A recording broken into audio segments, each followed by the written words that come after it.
PGBP start कर रखा है बेटा, income under the head PGBP 28 to 44D, और हेड में पढ़ना होता है कि कौन कौन सी इनकम इस हेड में आती है, माइनस कर देते हैं बेटा expenses allowed as deduction. Balancing figure आती है taxable income under the head PGBP. खर्चे स्टार्ट कर रखे हैं, खर्चों में भी पहला खर्चा चल रहा है बेटा अपना साहब डेप्रीशिएशन। इनकम टैक्स में डेप्रीशिएशन के दो तरीके हैं, एसएलएम और डब्ल्यूडीवी। एसएलएम केवल एक एसएससी के पास है जो इलेक्ट्रिसिटी जनरेट एंड डिस्ट्रीब्यूट करता है, बाकी पूरे इंडिया को चलना ही बेटा डब्ल्यूडीवी से पड़ेगा। डब्ल्यूडीवी में ब्लॉक ऑफ असेट का कॉन्सेप्ट होता है, एक एक एसेट के ऊपर डेप्रीशिएशन नहीं मिलता बेटा, पूरे ब्लॉक के ऊपर डेप्रीशिएशन मिलता है। और एक लास्ट कॉन्सेप्ट जो मैंने जाते जाते लिया था, half rate of depreciation. Half rate कब होता है डेप्रीशिएशन का? When asset purchase and put to use both happen within same financial year and put to use for less than 180 days. तो रेट ऑफ डेप्रीशिएशन हाफ होता है। इसके अलावा कितने मर्जी परमुटेशन कॉम्बिनेशन बने, normal rate of depreciation. I think यहां तक हुआ था बेटा? Yes sir. आगे कैरी कर रहा हूं। फाइनली आज की क्लास स्टार्ट करें, कॉन्सेप्ट फॉर्म में लो। कॉन्सेप्ट नंबर 3 डेप्रीशिएशन में ही। Yes sir. Actual cost of asset.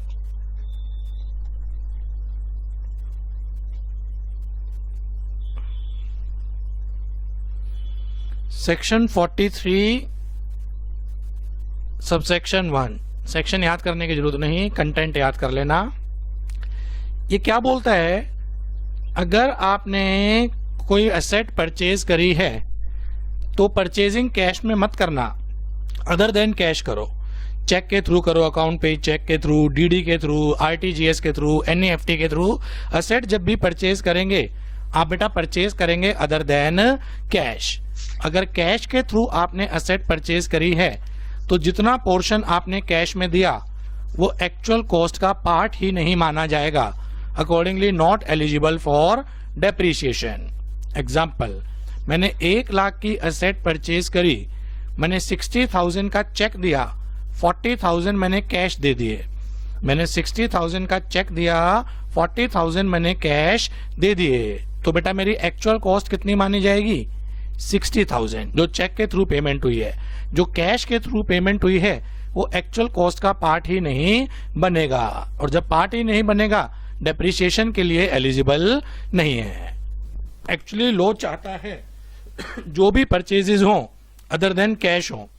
Sir इससे पर्पस क्या सोल्व होता है ये मैं बताता हूं। एक्चुअली हम भी क्या करते थे बेटा, हम डम्मी डेप्रीशिएशन क्लेम कर लेते थे, बोगस परचेजेस दिखा देते थे, कभी एसी परचेज करा, कभी इन्वर्टर परचेज करा, बोगस, एक्चुअल में कुछ करते नहीं थे, और उसकी पेमेंट दिखा देते थे कैश में करी है।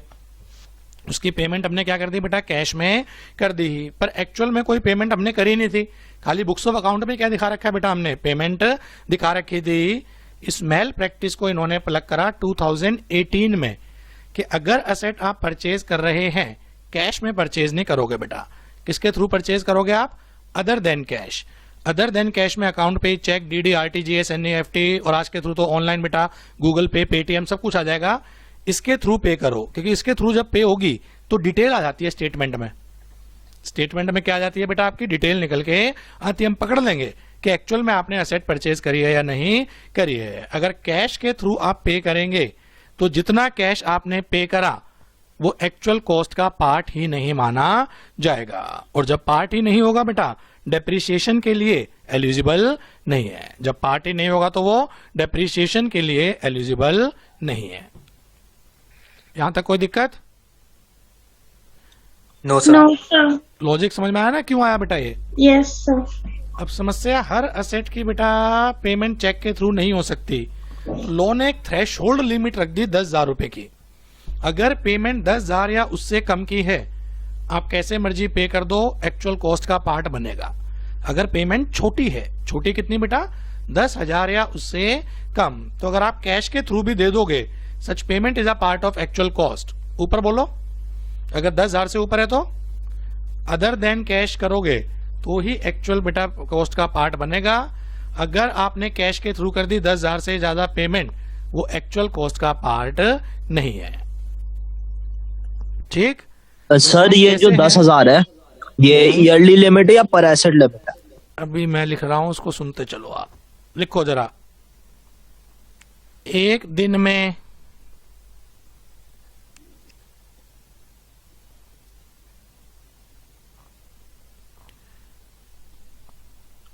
Aggregate payment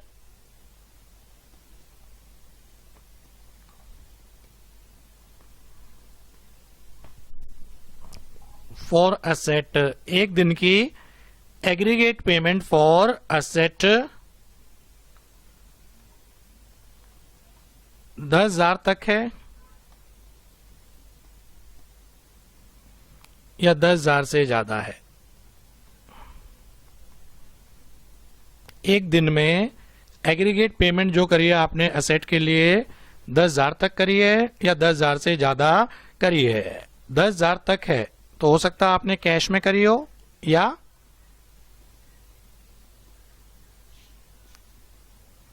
other than cash. About 10,000 भी आपने या तो कैश में करी होगी या अदर देन कैश।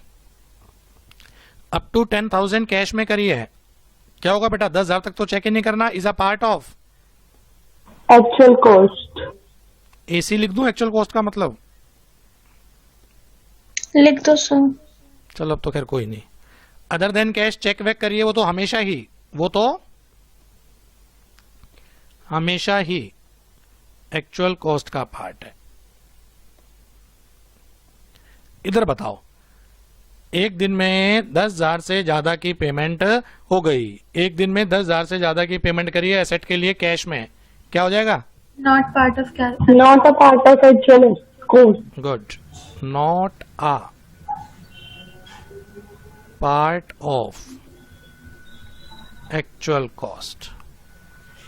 इस वाले केस में part of actual cost. Is a part of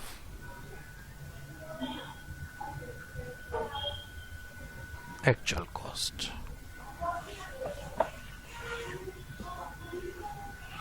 $10,000 limit per day consider करिए।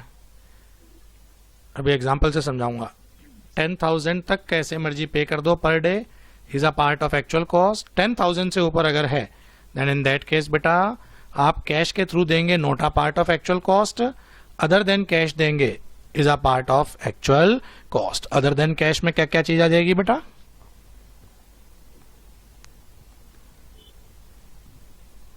अदर देन कैश में क्या क्या चीज आ जाएगी बेटा? Cheques, DD. Cheque, demand draft, RTGS कर दी, नेफ्ट कर दिया, ऑनलाइन ट्रांसफर, यस सर। और भी कोई ई बैंकिंग, ये गूगल पे, फोन पे, पेटीएम एटसेट्रा।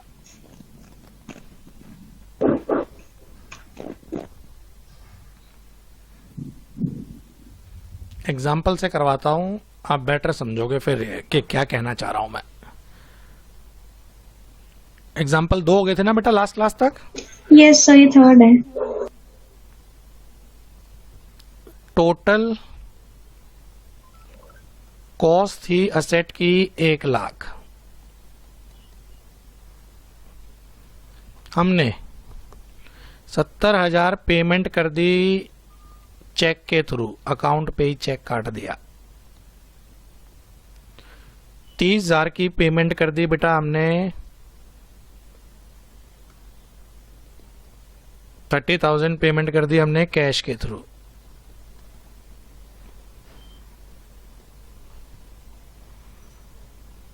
बिल्कुल धीरे धीरे चलोगे। 70,000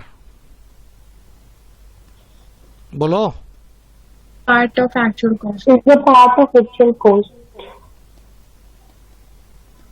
30,000 not a part of actual cost. 10,000 से ऊपर होगी ना बेटा? Yes sir. और कैश में कर दी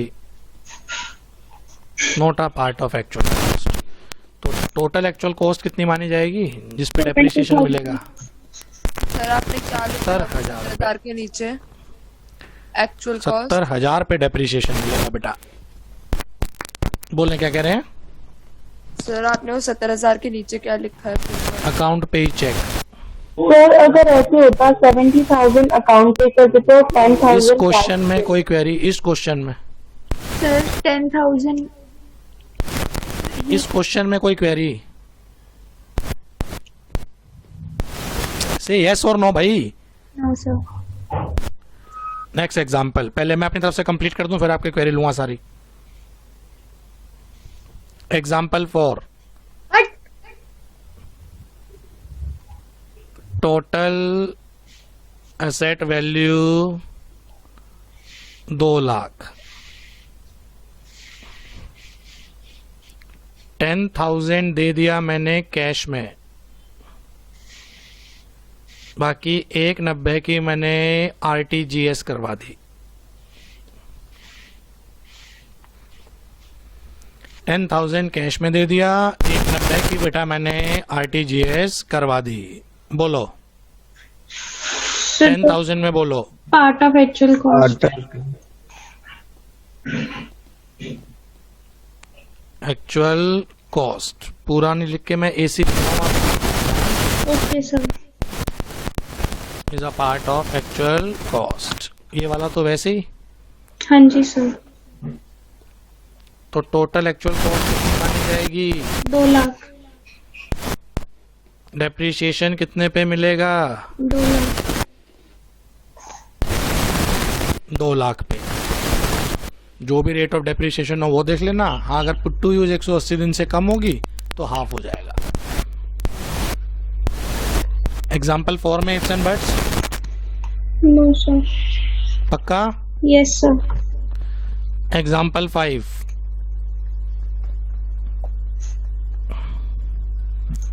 टोटल एसेट वैल्यू 1 लाख, 10,000 की मैंने कैश पेमेंट करी, 15 फरवरी को, फिर 10,000 की मैंने कैश पेमेंट और करी अगले दिन, 16 फरवरी को, और बाकी 80,000 मैंने दिया चेक, अकाउंट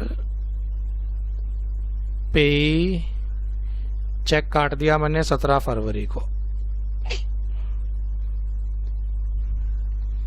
धीरे धीरे चलना।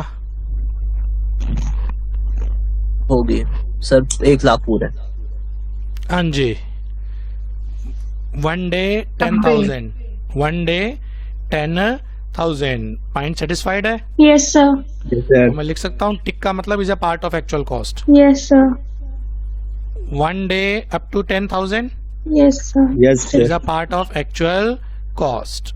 80,000 तो वैसे अकाउंट पे ही चेक है, is a part of actual cost. तो मेरी एक्चुअल कॉस्ट कितनी मानी जाएगी डेप्रिसिएशन के लिए? 1 लाख।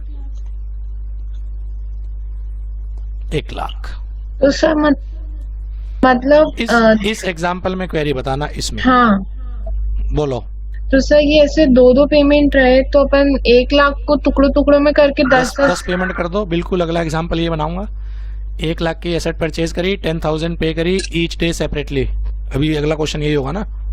ठीक है। सर तो कह रहा हूँ एक बार मुझे कंप्लीट करने दो, जो लिख रहा हूँ खाली उसमें दिक्कत पूछो। एग्जाम्पल 6,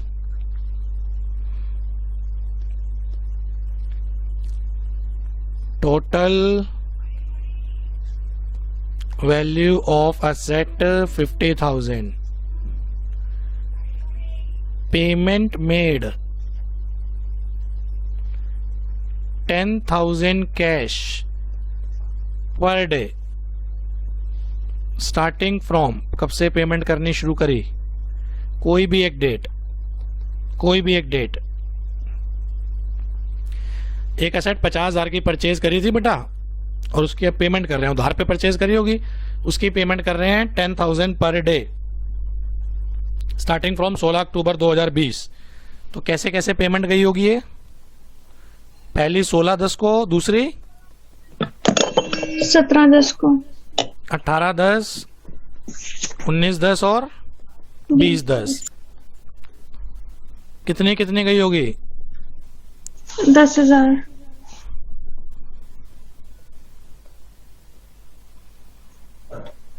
हाँ जी, अब बोलो जल्दी से। कैश है सब ये सर सारी अवेलेबल होगी डेप्रिसिएशन के लिए।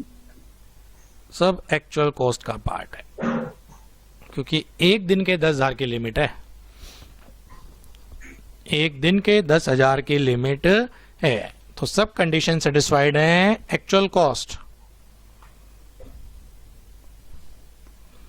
एक्चुअल कॉस्ट बेटा 50,000।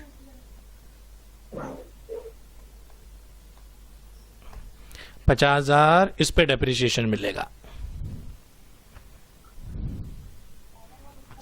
Am I clear? Yes sir. Shall I move on? Yes sir. Example 7.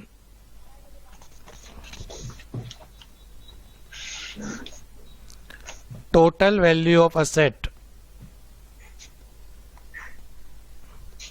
मान लेते हैं 1 लाख।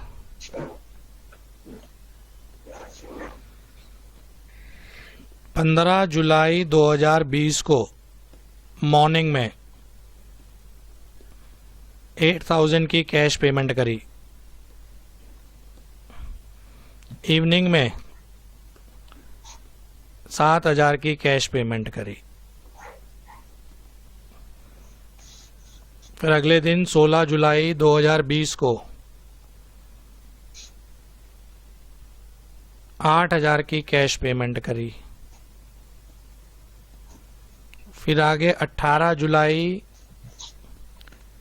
2020 को 12,000 की कैश पेमेंट करी, और बाकी जो बच गया वो सब 20 जुलाई को दे दिया। कितना बच रहा है एक बार देखना। 8 और 7 15 और 20 35 65,000 बच गया ना। 65,000 की मैंने आरटीजीएस कर दी।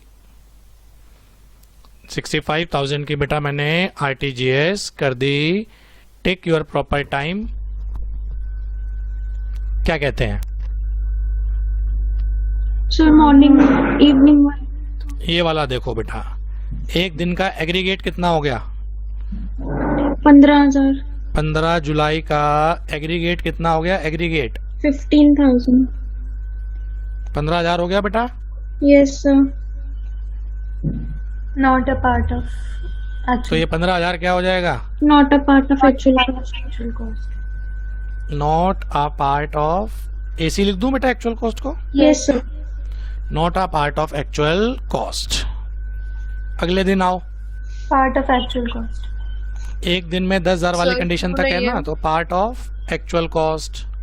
सर 10 अगले वाले में आओ, Not a part. Not a part. एक दिन में 10,000 से ऊपर चली गई, yes sir. Not a part of actual actual cost. Yes sir. Actual cost. और आरटीजीएस तो always part of actual cost. Part of actual cost. तो एक्चुअल कॉस्ट कितनी मानी जाएगी मेरी? 23,000. 65 ये और 8 ये, है ना? Yes sir. या तो इसको ऐसे ले लो, 65,000 प्लस 8,000, या दूसरा तरीका क्या है? दूसरा तरीका क्या है?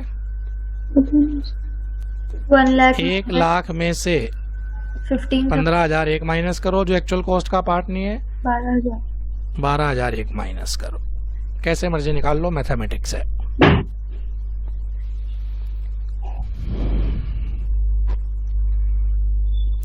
तो पर डे 10,000 की लिमिट क्या कर रखी है बेटा? फिक्स कर दी।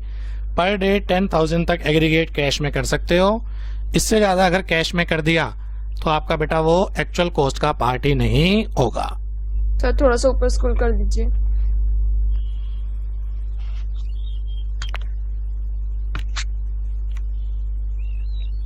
अब पूछो कोई भी दिक्कत हो जिसको। एनी इफ्स एंड बट्स, किसी के दिमाग में कोई भी क्वेरी चल रही हो।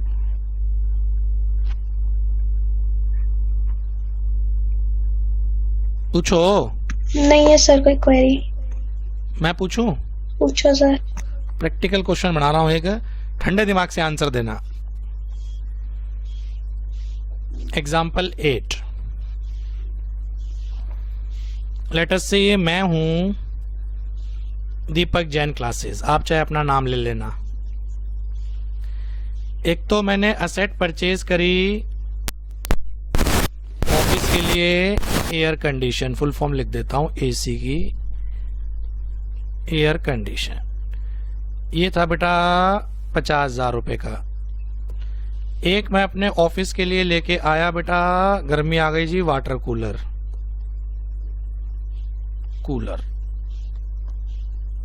हो सकता है ना एक से ज्यादा एसेट परचेज करी हो। Yes sir. थोड़ा प्रैक्टिकल विजुलाइज करना। इसकी कॉस्ट है बेटा 1.5 लाख। एसी मैंने खरीदा था विजय सेल्स से। सप्लायर कौन है? इनके आउटलेट होते, विजय सेल्स देखा होगा। हाँ जी सर और देखा है। वाटर कूलर मैंने लिया था भारत लिमिटेड से। सप्लायर 2 हैं, बायर 1 है। Yes sir. पॉसिबल है? Yes sir. क्यों नहीं पॉसिबल सर? 4 टाइप के एसेट हो सकती है, मैंने 2 ही लिए हैं। आज क्या तारीख है? आज 17 या 18 जो भी है। 17 है सर। आज मैंने 17 फरवरी को इनको दिया 8,000 रुपए कैश पेमेंट, और आज ही 17 फरवरी को मैंने इनको दी 7,000 कैश पेमेंट।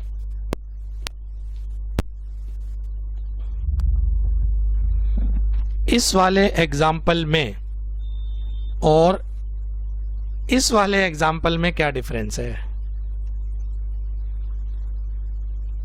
सर इसमें उसमें एक ही पार्टी को मैं 2 बार पेमेंट कर रहा हूँ। इसमें एक ही पार्टी को मैं 2 बार पेमेंट कर रहा हूँ, मॉर्निंग में अलग अलग टाइम पे, एक मॉर्निंग में एक इवनिंग में, है ना? Yes sir. जबकि इसमें पार्टी ही अलग अलग है। Yes sir. पर पार्टी 10,000 देखना है या आपस में इसका भी एग्रीगेट करें? सर इसको भी एग्रीगेट करेंगे। क्या एग्रीगेट पर पार्टी ही एग्रीगेट करते हैं पेमेंट या अलग अलग भी एग्रीगेट होता है? मेरा क्वेश्चन समझ में आ गया? अलग अलग आज मैंने विजय सेल्स को प्रैक्टिकल थोड़ा सोचना बेटा, जितना प्रैक्टिकल सोचोगे उतना इस चैप्टर पे कमांड होगी। आज मैंने विजय सेल्स को 8,000 रुपए का कैश दे दिया, और आज मैंने भारत लिमिटेड को कूलर के अगेंस्ट 7,000 रुपए का कैश दे दिया। एग्रीगेट कर रहा हूं तो 10,000 से ऊपर जा रहा है। क्या पर पार्टी एग्रीगेट होता है या टोटल एग्रीगेट होता है? सर टोटल एग्रीगेट होगा। टोटल आंसर इज पर पार्टी। पार्टी। समझ में आ रहा है? Yes sir. आंसर इज पर असेट। ऐसे आप याद रखो, ये पर असेट क्या करते हैं बेटा? हम एग्रीगेट करते हैं। पार्टी अगर अलग अलग है, पर पार्टी 10,000, पर party per day 10,000 shall be taken into consideration. तो ये 8,000 किसका पार्ट होगा? एक्चुअल टोटल कॉस्ट का is a part of actual cost. और ये वाला part of actual cost. Part of actual cost is a part of actual cost. एक important note डाल लो।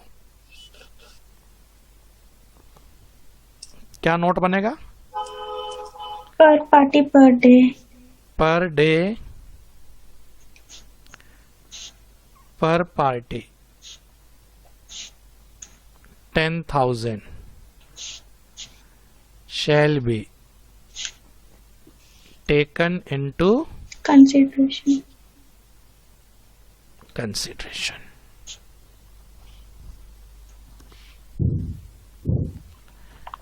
ये है आज का बेटा अपना concept number 3, actual cost. Am I clear? Yes sir. अब किसी में कोई भी इफ्स एंड बट्स हो, या आपके दिमाग में कोई सिचुएशन चल रही हो, अब पूछ लो। ऐसा सर। हो जाए वैसा हो जाए। सर जैसे हमने वाटर कूलर मंगाया भारत लिमिटेड से, अगर हम एक और एसी मंगा लेते भारत लिमिटेड से अब तो? बेटा बच्चे की क्वेरी सुनो। सर भारत से ही मान लो मैंने एक तो लिया है वाटर कूलर, भारत से ही एक तो लिया है वाटर कूलर, और भारत से ही मैंने ले लिया आरओ सिस्टम। आरओ भी बेचता है ये। आरओ था बेटा 40,000 का। बच्चे की क्वेरी समझना, बच्चे की क्वेरी समझना। हमने भारत से लिए हैं बेटा 2 असेट, एक वाटर कूलर लिया है, एक आरओ सिस्टम लिया है। पेमेंट और बता बेटा भारत को कितनी करी है? सर इसको बल्कि ऐसे याद कर ले, 7,000 रुपए दिए हैं हमने वाटर कूलर के लिए और 4,000 रुपए दे दिए। 4,000 रुपए कैश दे दिया आरओ के लिए। ऐसे ही कहना चाह रही है ना बेटा यस सर। कि ये भी तो हो सकता है पर पार्टी में एसेट मल्टीपल हो। बोलो बच्चे, वही तो सर। पर पार्टी में एसेट क्या हो बेटा? मल्टीपल हो। सर लॉ में लिखा है पर डे पर पर्सन, लॉ में जो लिखा है पर डे पर पर्सन, क्या हो जाएगा बेटा इस केस में? 7 और 4 11 हो गया aggregate, Yes. Is not a part of actual cost, okay sir. क्योंकि लॉ में जो लिखा है पर डे पर पर्सन। और सर अगर ये हम भारत लिमिटेड से एक और एसी एक एक करके चल, एक एक करके। पहले इसमें कोई क्वेरी? No sir. गुड, अब बता आगे बेटा। सर अगर आरओ सिस्टम की जगह एक और एसी हम भारत लिमिटेड से खरीदते हैं, एक और एसी, मतलब आरओ की जगह एसी ले लिया? हाँ मतलब 10,000 से ऊपर चल गई पेमेंट तो नहीं लेंगे कंसिडरेशन में। आरओ की जगह एसी कर ले, इसमें फर्क क्या आएगा? तो सर हम ले, ब्लॉक 40,000 का एसी है। तो सर डेप्रिसिएशन अमाउंट पे कुछ फर्क नहीं पड़ेगा, ब्लॉक कर देंगे ना। एसी हमने ऊपर भी खरीदा। ब्लॉक अलग बनेंगे, मैं एक्चुअल कॉस्ट निकाल रहा हूँ। ओके सर, बस हाँ। यही डाउट था, सिमिलर नेचर के है ना। ठीक है। ठीक है, आगे बोलो बेटा, आगे बोले बच्चे। सर ऐसे तो हम अलग अलग एसेट अलग अलग से परचेज कर सकते हैं, फिर हमारा हर बार ही कंसिडर हो जाएगा ना एक्चुअल कॉस्ट। हाँ, छोटी मोटी एसेट तो कर लो, और एसआईटी पाइप 10 लाख रुपए की, 20 लाख रुपए की, उसकी 10-10 हजार की इंस्टॉलमेंट बनाओगे, डिपार्टमेंट भी पकड़ लेगा ना लायक कि टैक्स चोरी का तरीका निकाल रहा है, बोगस ट्रांजैक्शन होगी। सामने वाला भी तो माने उधार में। मार्केट में जाओ रेफ्रिजरेटर परचेज करने, वो मान जाएगा 10-10 हजार की 5 किस्त ले लो, या तो किस्तें बनवा लो, इंटरेस्ट चार्ज करेगा, है ना? Yes sir. हाँ, थियोरेटिकल अगर मैं बोलूं कि हाँ जी मान लो मैं 10-10 हजार की पेमेंट डेली कर रहा हूं, तो theoretical yes is a part of actual cost, क्योंकि लो अलाउड कर रहा है ना 10,000 पर डे पर पर्सन। Excuse me sir. बोले बेटा। सर अगर ऐसा होता कि एक आरओ और एक वाटर कूलर लिया, दोनों अलग अलग, मतलब एक ही उससे, और एक पेमेंट कैश किया और एक पेमेंट आरटीजीएस किया। आराम से चल, और अब आंसर आप ही देना क्या होगा। दीपक जैन क्लासेस ने भारत लिमिटेड से एक तो वाटर कूलर ले लिया और एक आरओ ले ले, कुछ भी ले लिया। अब बता पेमेंट। सर अगर कैश पेमेंट वाटर कूलर की 7,000 है, अमाउंट बता, अमाउंट 7,000 कैश, और आरओ की आरटीजीएस कर दिया हमने कुछ 15-20,000, कुछ भी ले लो। तो ये तो always a part of actual cost. और ये वाला और वो 7,000 कैश है, वो भी पार्ट ऑफ एक्चुअल। 10,000 से कम है ना? हाँ जी sir, part of actual cost. और अगर ये 7 की जगह 17 होता, हाँ जी, नॉट अ पार्ट ऑफ तो फिर नॉट हो जाता, वो आरटीजीएस वाला इंक्लूडेड होता। हाँ जी, थैंक यू सर। बढ़ू आगे। Yes sir. आगे एक चीज और है Yes, बेटा, sir. इसी में ही एक्चुअल कॉस्ट में ही, एक्चुअल कॉस्ट में ही 1-2 कॉन्सेप्ट और हैं, वही सिखाता हूं, फिर इकट्ठे प्रैक्टिकल कराऊंगा। कॉन्सेप्ट नंबर 3 ही है बेटा, आप ऐसे समझो डायग्राम फॉर्म में।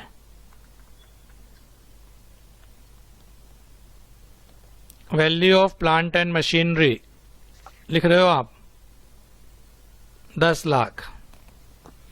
इंस्टॉलेशन चार्जेस, खर्चे होते हैं ना परचेज के साथ भी, 20,000। फ्रेट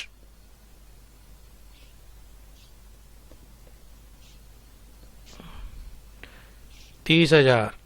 परचेज करी होगी तो जीएसटी भी लगी होगी, 2 लाख। दिल्ली के पर्सन ने जनरेटर परचेज करा किर्लोस्कर या होंडा का। जनरेटर था बेटा 10 लाख रुपए का, इंस्टॉलेशन चार्जेस लिए उन्होंने 20,000, फ्रेट लगा, उनकी फैक्ट्री से आना था बेटा, बड़े बड़े ट्रकों में आया, साइलेंट जनरेटर नहीं होते बड़े बड़े, फ्रेट लग गया बेटा 30,000 और उस पर जीएसटी पे हुई है टोटल प्लांट एंड मशीनरी पे 2 लाख। एक्चुअल कॉस्ट कितनी मानी जाएगी? पेमेंट जब भी साइलेंट हो ना बेटा, आरटीजीएस एनईएफटी है, कैश तभी माना जाता है जब कैश क्वेश्चन में बोले वो, ठीक है ना। अगर साइलेंट होगा कंडीशन बाय डिफॉल्ट सेटिस्फाइड है, अगर साइलेंट होगा तो एक्चुअल कॉस्ट कितनी मानी जाए? 10 लाख।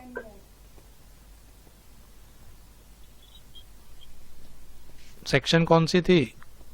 43(1). जल्दी बोलो। 10,50,000।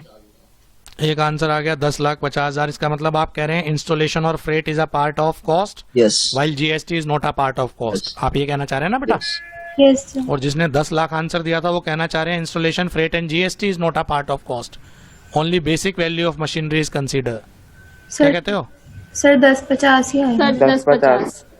Answer is 10,50,000। बेटा परचेज के टाइम जो भी खर्चे होते हैं टैक्स को छोड़ के, जीएसटी इसका तो आईटीसी मिल जाएगा, इनपुट टैक्स क्रेडिट मिल जाता है बेटा, वो आईटीसी चैप्टर में पढ़ोगे जब जीएसटी पढ़ोगे। ये तो बेटा गवर्नमेंट 2 लाख का तो आईटीसी दे देती है, इनपुट टैक्स क्रेडिट बेनिफिट दे देती है। तो आपकी कॉस्ट जो मानी जाएगी ये मानी जाएगी। एक्चुअल कॉस्ट कितनी होगी बेटा?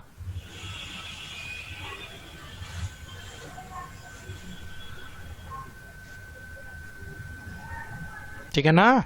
Yes sir. ये एक एक्चुअल कॉस्ट का ही कॉन्सेप्ट था, इसके साथ कनेक्टेड था इसलिए ले लिया मैंने, क्योंकि फुल फ्लैश जब प्रैक्टिकल क्वेश्चन कराऊंगा उसमें कुछ कुछ बीच में यूज होता रहेगा। सर आपने 15 लाख 10,50 नहीं होगा? 105 आई नो। ध्यान नहीं देते हो तुम ना। सर मन की आंखों से देख रहे हैं हम। ठीक है, यस सर। एक इसी में एक्चुअल कॉस्ट में लास्ट है, फिर प्रैक्टिकल क्वेश्चन कराता हूं। Good morning. Total value of asset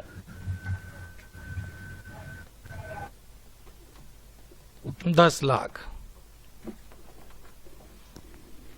6 lakh paid by assessee, 4 lakh paid by government.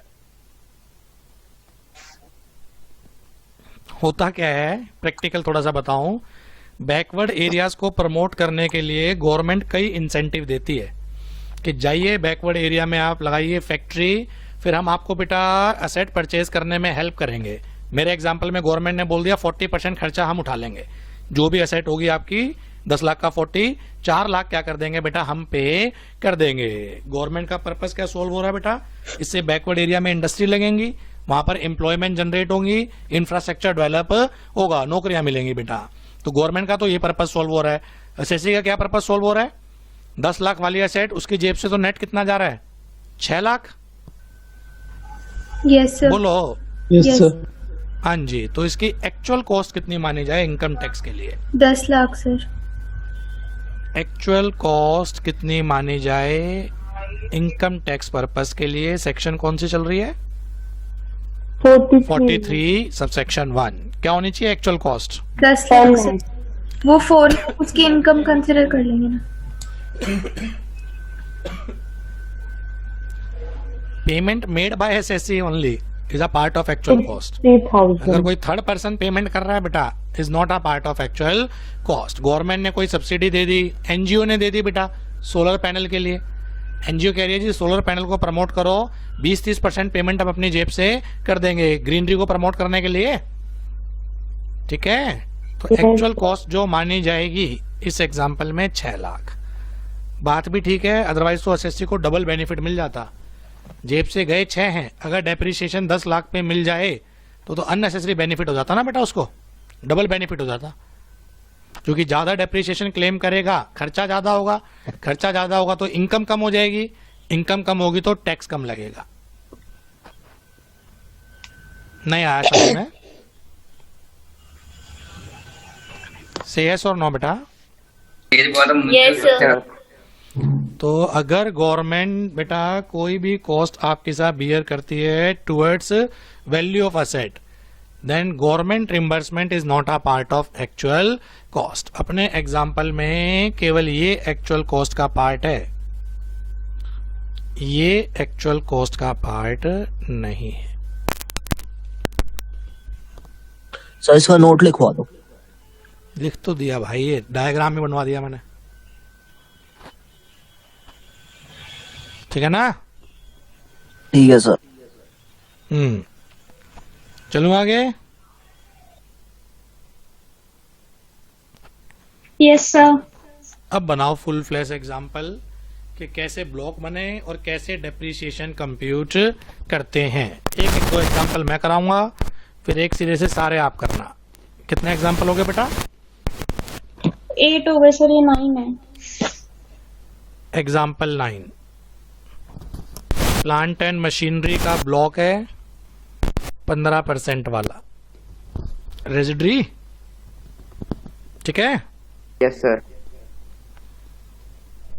Opening WDV दे रखी है,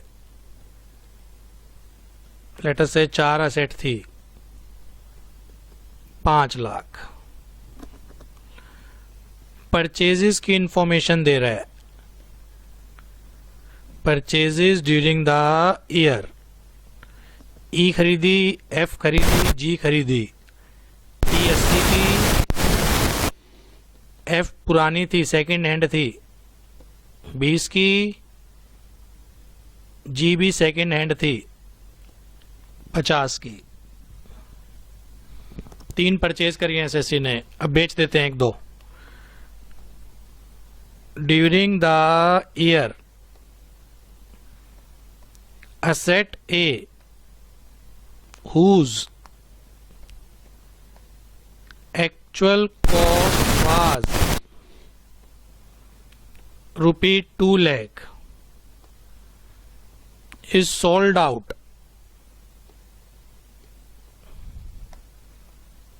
for a sum of ₹, अलग अलग बना देता हूं। केस ए 2 लाख वाली आपकी बेटा 1 लाख में बिकी, केस बी 2 लाख वाली 3 लाख में बिकी, केस सी एक हाइपोथिकेट 2 लाख वाली 9 लाख में बिकी। होता नहीं है एक समझने के लिए। क्या क्या चीज निकालनी है? Compute number 1 closing WDV, number 2 depreciation, number 3 next year WDV, number 4 capital gain और लॉस इफ एनी। 3 क्वेश्चन है बेटा, ये ABC का मतलब 3 क्वेश्चन हो गए। ये वाला मैं कराऊंगा, बाकी सब आप ट्राई करते रहना।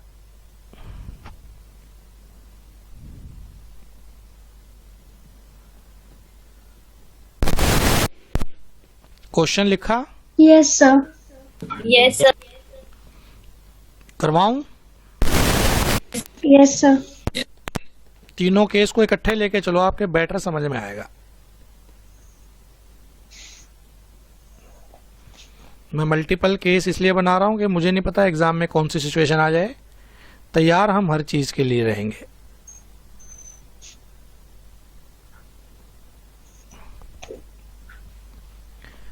ओपनिंग WDV बोलो बेटा। तो 5 लाख। वो कोई सा मर्जी केस हो, हर केस में 5 लाख। बोलो बोलो। Yes sir. Yes sir. Add purchase add करते हैं, फॉर्मूला देख के बताओ, लास्ट क्लास में बताया था। परचेजेस। एडिशन, वो एडिशन किसी भी कारण से हो सकता है ना बेटा। Yes sir.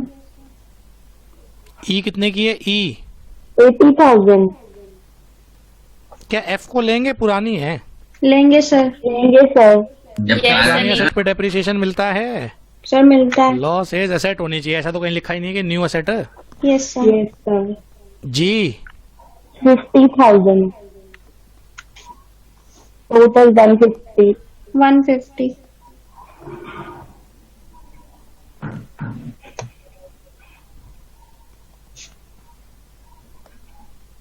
लेस क्या करते हैं वो इंग्लिश में देख के बताओ। Money received in respect Money of received, actual cost in respect of asset sold या money receive? money received, money received, in respect of sale of asset or damage of asset asset। Sold. Damage मत लिखना, damage वाला तो case ही नहीं है ना, तो cell वाला केस है। Yes, yes। डैमेज वाला होगा तो डैमेज लिखेंगे। चलो अब आराम आराम से बोलो। 1 लाख है फर्स्ट। 2 लाख की मशीन 1 लाख में बिकी है। 2 लाख की मशीन 1 लाख में बिकी है, माइनस एक कितना लाख। करूं? 1 लाख। 1 लाख। सेकंड में बोलो। 2 लाख की मशीन लाख। 3 लाख में बिकी है, 3 lakh. 3 lakh. Money receive. Third में बोलो। 9 लाख। 2 लाख की लाख। मशीन 9 लाख में बिकी है, 9 lakh. 9 9 lakh. Lakh. Money receive minus करते हैं। Yes sir. क्लोजिंग WDV देख के बताओ। 550, 350 मिल। Closing WDV। WDV कौन कौन सी एसेट है? B C D E F G। ए तो बिक गई ना, यस सर। ए तो बिक गई ना, तो B C D E F G बोलना। 5 और 1.5 6.5 में से एक गए। 550, 350 मिल। नेगेटिव हो नहीं सकती, नील। डेप्रीशिएशन 15%। ऊपर 15% वाला ब्लॉक मान रखा है मैंने। सर चेक तो करो क्या कोई 180 दिन से कम तो नहीं है, डेट की इंफॉर्मेशन नहीं है, नहीं तो वो भी चेक करना पड़ जाता है। अभी आगे चल के एडवांस क्वेश्चन जब लूंगा डेट लूंगा बेटा उसमें मैं, अभी तो पता ही नहीं चल रहा ना 180 से कम वाली है या नहीं है। Yes sir. तो हम मान के चल रहे हैं सारी नॉर्मल वाली हैं बेटा। 15% का रेट ऑफ डेप्रीशिएशन निकालो। 82,500। 500। इधर बोलो। 52500। ये मैं निकाल लूंगा। नेक्स्ट ईयर WDV बता सकते हो?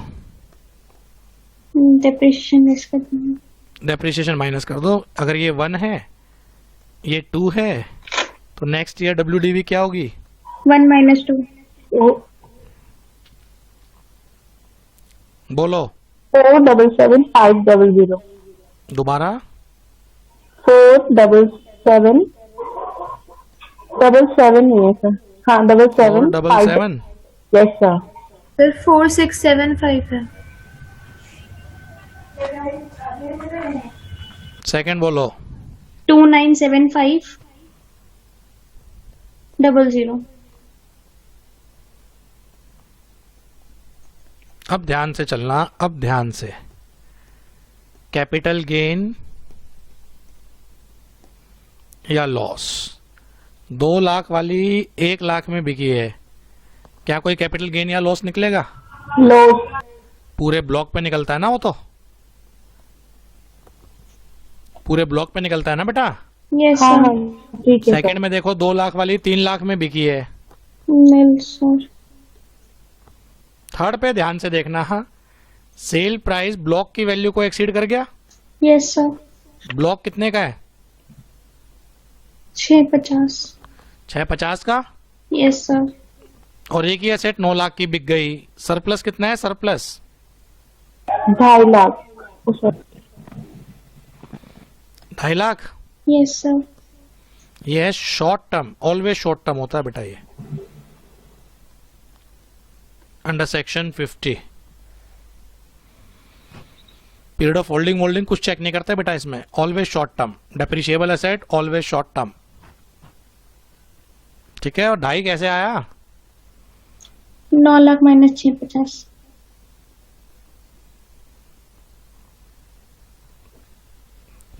तो जब जब सेल प्राइस ब्लॉक की वैल्यू से एक्सीड करेगा तब बेटा कैपिटल गेन निकल के आएगा, which shall always be short term.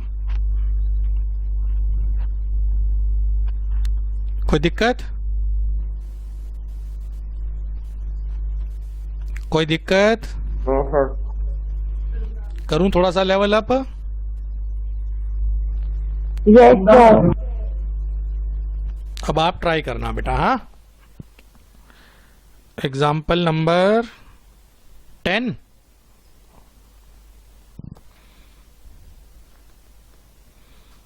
Furniture का ब्लॉक है, क्या रेट ऑफ डेप्रिसिएशन है फर्नीचर का? 10%. 10%। ओपनिंग WDV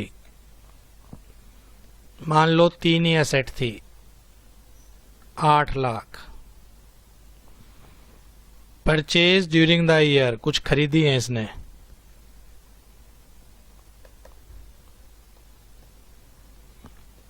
डी 80,000 की है, जिसमें से 20,000 तो कैश पे कर दिया।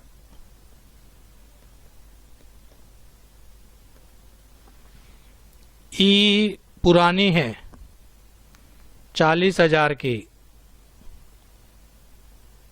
Entire amount paid through account पे चेक।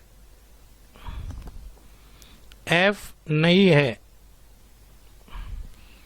1 लाख की, परचेज इन कैश, सारी ही कैश में परचेज कर ली। जी 70,000 की, 10,000 पेड इन कैश।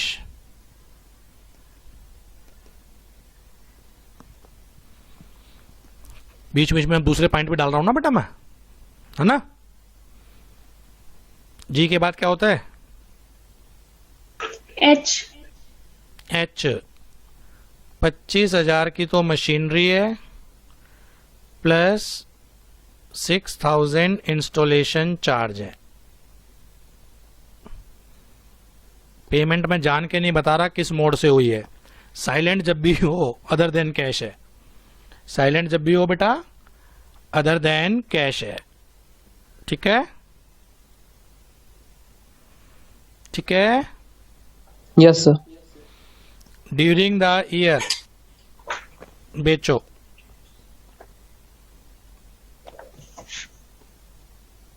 एसेट 2 बेच देता हूं, A and B, whose actual cost was ₹5 lakh is sold out for a sum of rupee, case 1 3,10,000, case 2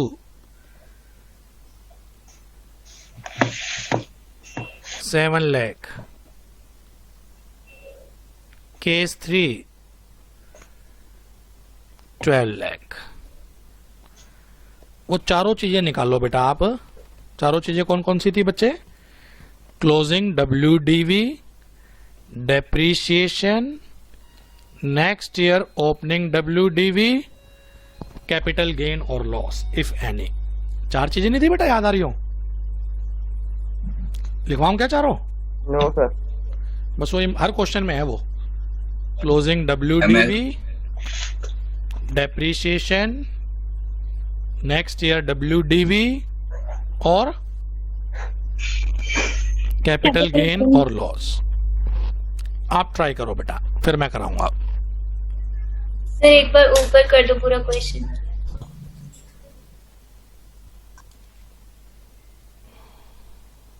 furniture का ब्लॉक 10% वाला।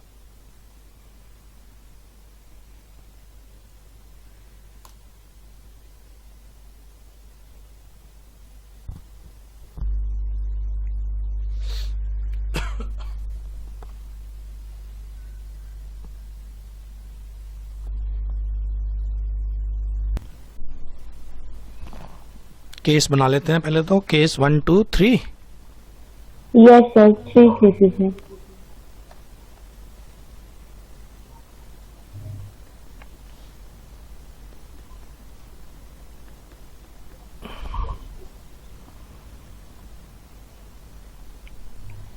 ओपनिंग में कितनी एसेट है बेटा? 8 लाख, ABC 3 एसेट है।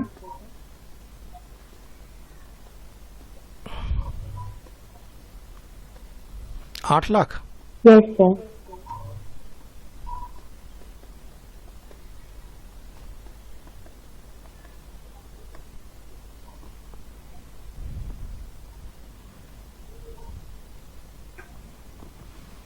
Add purchase during the year. Addition during the year. एक एक asset बोलना अलग अलग। डी एसेट है कितने की? 80,000 की।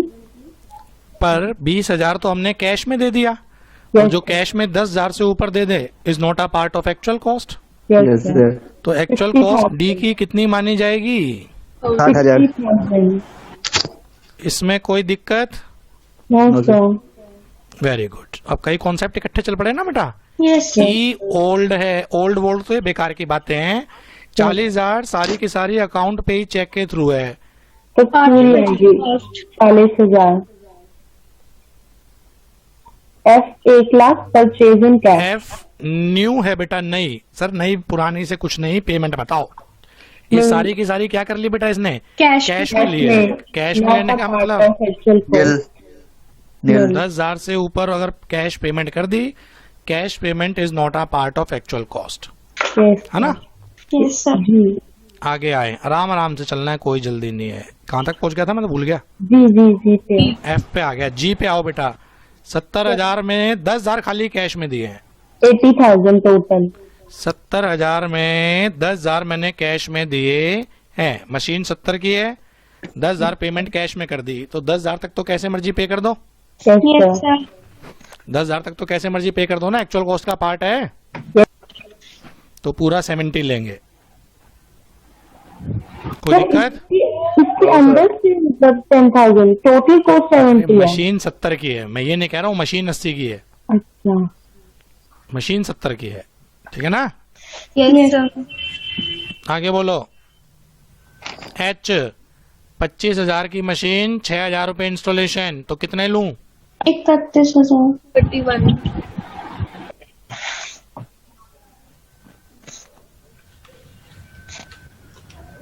अच्छे से टोटल करो।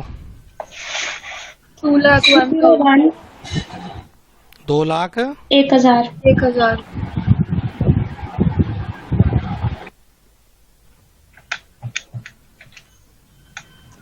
किसी पॉइंट को रिपीट करना हो पूछ लो।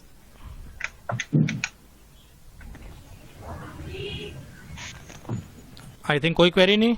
No sir. Less money receive in respect of A and B asset। Asset sold. Yes sir. A और बी है कितने की? 5 की। पर बिकी कितने की है? 3 लाख। 3, 10, 7 और 12। की। तो हम तो सेल प्राइस माइनस करते हैं ना। Yes sir. 10,000। 3, 10, 7 लाख। 12 लाख। 7 और 12 लाख। 12 लाख। Closing WDV। कौन कौन सी एसेट बच गई? C D E F G H। ए और बी तो बिक गई ना। Yes sir. माइनस करके बताओ पहले वाला। 691,000। 000। 301। 3,01,000। 3 लाख 1,000। 1,000। नेल। नेगेटिव हो नहीं सकती बेटा, नील। फिर डेट की इंफॉर्मेशन नहीं है, 180 दिन वाली इंफॉर्मेशन पता नहीं चल रही। कोई दिक्कत नहीं, 10% वाला ब्लॉक है, फर्नीचर है, ठीक है ना? 100। 301। Next year WDV। 621। 1 minute. 900। 621900. 621900 270900. 27 0900. 900.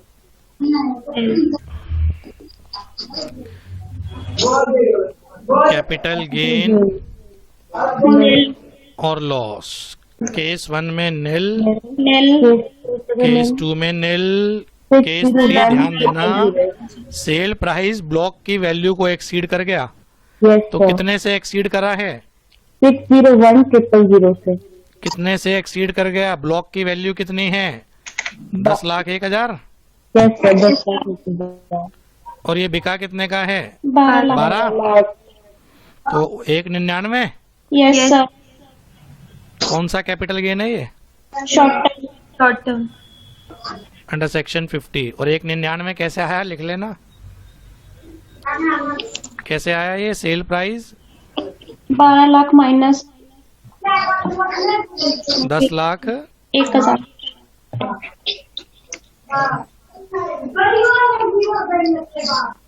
1,000। Sir 1,001 क्यों लिख दिया? अच्छा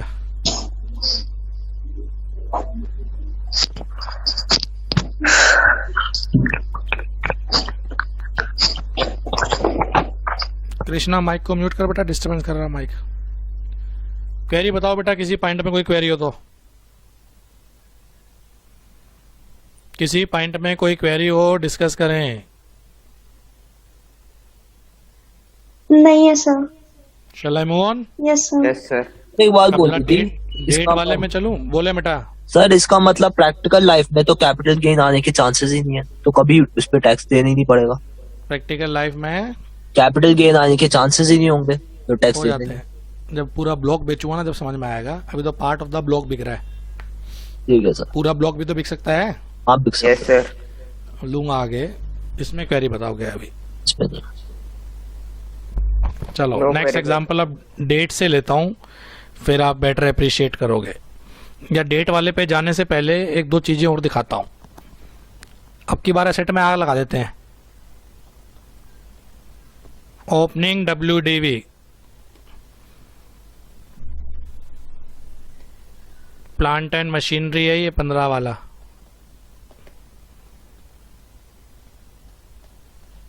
$5 लाख परचेजेस करी हैं। ई 40,000 की, एफ 60,000 की।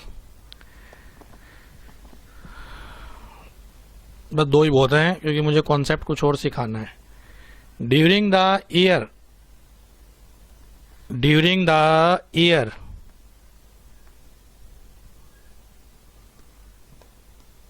asset A is completely destroyed by fire and during the year asset A is completely destroyed by fire and insurance company provide a claim of rupee। दोबारा लिखो। During the year asset A whose actual cost is 1 lakh। During the year asset A whose actual cost is 1 lakh is completely destroyed by fire and insurance company provide a claim of rupee। Case 1 nil, मिला ही नहीं claim. Case B 80,000। Case C although होता नहीं है पर समझने के लिए 8 लाख। वो चारों चीजें निकालो। Closing WDV, depreciation, next year WDV और कैपिटल गेन या लॉस। फिर एक चीज सिखाऊंगा बेटा आपको, आप ट्राई करो, फॉर्मेट बनाओ। पिछले सारे एग्जाम्पल्स में असेट बिक रही थी, इस वाले एग्जाम्पल में बिकी नहीं है बेटा, आपकी एसेट डैमेज हुई है और उसके बदले कंसिडरेशन मिला है मनी फॉर्म में। करो।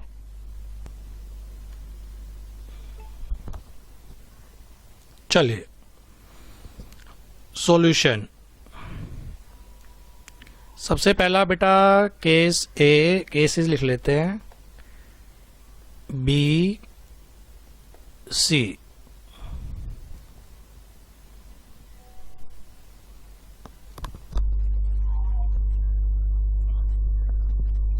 ओपनिंग WDV बोलो बेटा।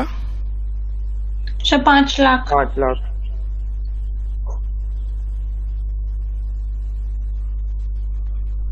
Opening WDV A B C D 5 lakh. Yes sir. 5 lakh 5 lakh. Add addition during the year.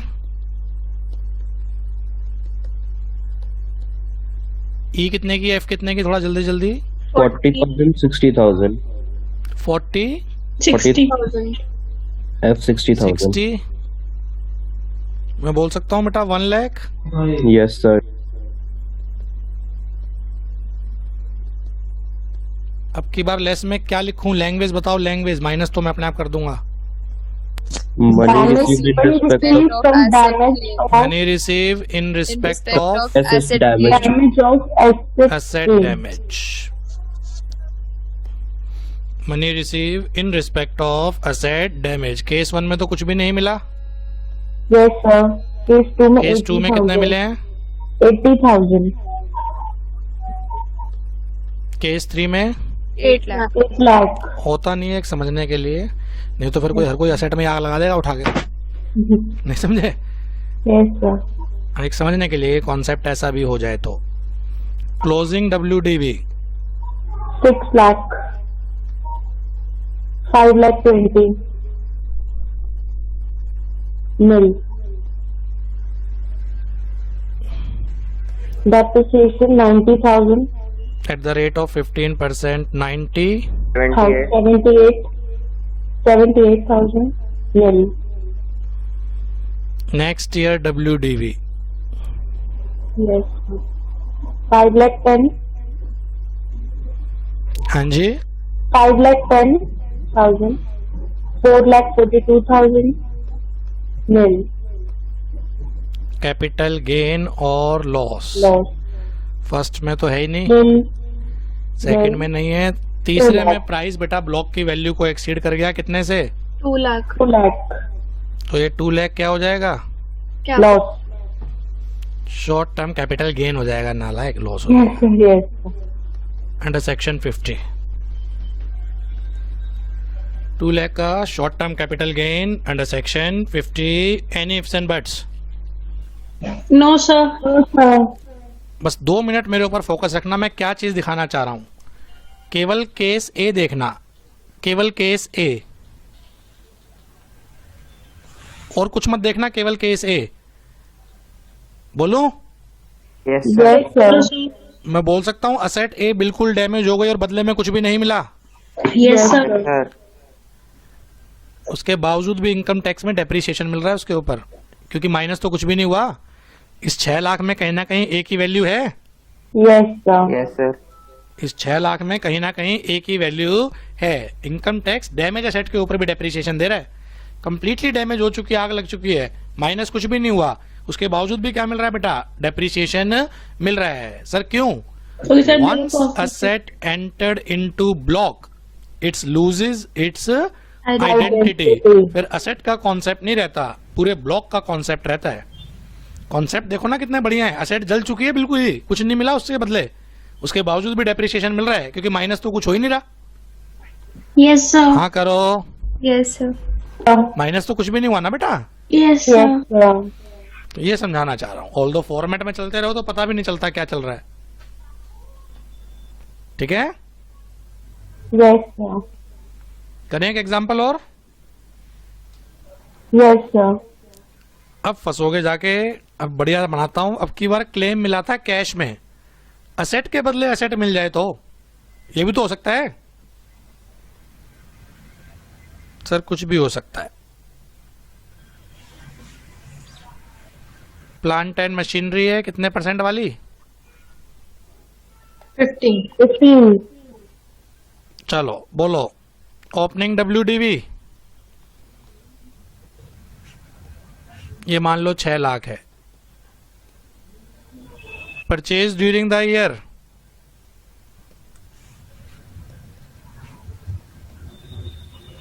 एक तो ई खरीदी है 80,000 की, एक एफ खरीदी है 40,000 की। बस इतने में समझ में आ जाएगा। अब मुख्य बात जिसके लिए क्वेश्चन करवाया है, during the year asset A whose actual cost is rupee 1 lakh is completely destroyed by fire and in turn इसके बदले insurance company provide an asset F whose FMV is, let us say, 90,000. Compute closing WDV, बस आप ये निकाल दो, compute closing WDV। Challenge है अगर ये कर दो बेटा आप, कंप्यूट क्लोजिंग WDV चैलेंज। 720 आएगा सर, 7,20,000। चलो चलो चलो चलो चलो चलो, दिक्कतें देखो क्या क्या दिक्कत आएंगी। ओपनिंग WDV बोलो, opening 6 lakh. Lakh. ABCD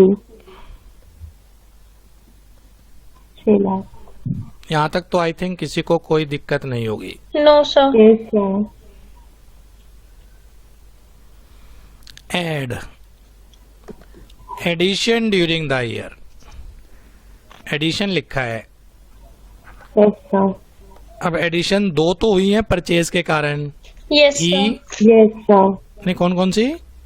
ENF 80,000 crore 40। अच्छा, इसको एक काम करो, जो इंश्योरेंस कंपनी से मिली है ना उसका नाम जी कर दो, नहीं तो कंफ्यूजन हो जाएगी। एक एफ ऊपर भी आ रही है ना। Yes, sir. इसको नाम जी करो बेटा, एक बार क्वेश्चन ठीक करो।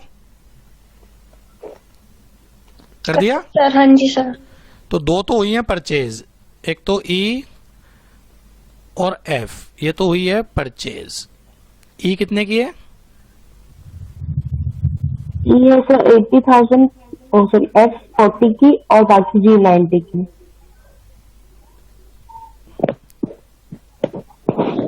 अब जी मिली है इंश्योरेंस क्लेम, यस सर, ये ऐड होगा ना इसके अंदर।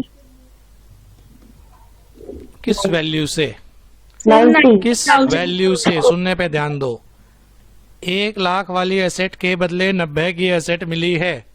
1 लाख वाली के बदले 90 की एसेट मिली है। 1 लूं, 90 लूं या नील लूं?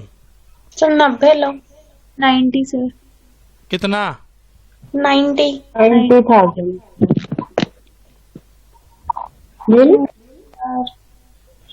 मोस्ट इम्पोर्टेंट लगा देना। तो ये क्या कर रहे हो सर? एक्सप्लेनेशन 1 में लिखा है।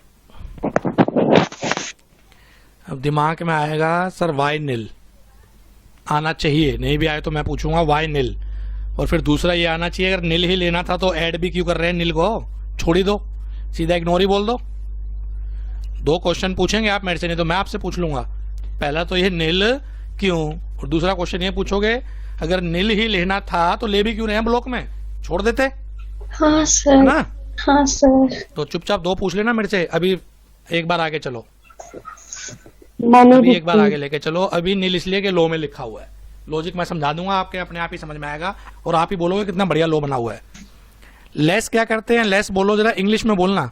money received in respect of Sale Money of asset received. damage of asset. इस बार क्या आएगा? In respect Respect of of damage of asset. Damage asset damage. Nil Yes, sir. Nil Money, nil. nil क्या लिखा है? Money received. Money. एक case हुआ supreme court का, Kasturi and sons private limited, supreme court. और सुप्रीम कोर्ट जो बोल दे that become the law of land. दिक्कत बताता हूं क्या पहुंची थी सुप्रीम कोर्ट में। असेसी कह रहे हैं जी कुछ भी माइनस नहीं होगा। क्यों नहीं माइनस होगा? क्योंकि मनी में तो कुछ मिला ही नहीं, क्योंकि नगद नारायण तो मुझे कुछ मिला ही नहीं। जब मिला ही नहीं, लॉ में मनी लिखा है, तो कुछ भी माइनस मत करो। एओ कह रहा है कंसिडरेशन तो मिला है, असेट के बदले असेट तो मिली है, वो 90 माइनस कर। कंसिडरेशन तो मिला है। एओ कह रहा है money include consideration in kind also.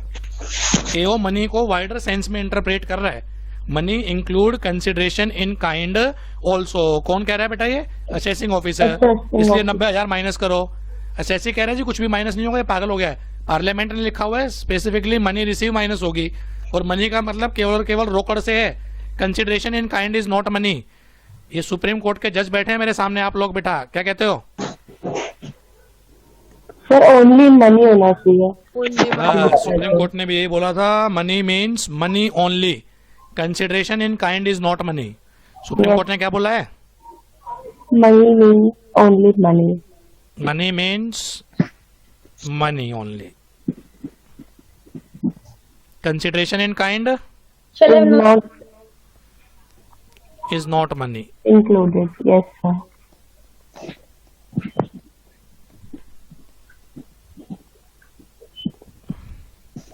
तो अकॉर्डिंगली कितना माइनस करूं? nil Nil. Add B Neil. एक बार रटने वाले बच्चे तो ध्यान दो। एड बी नील और लेस बी नील। एड नील किसके कारण? एक्सप्लेनेशन 1 के कारण। लेस नील किसके कारण? सुप्रीम कोर्ट के जजमेंट के कारण। ठीक है, yes sir क्लोजिंग डब्ल्यूडीवी बताओ। 720 720. डेप्रिसिएशन निकालते रहना, उसमें मैं इंटरेस्टेड नहीं हूं। अब जरा लॉजिक समझाता हूं।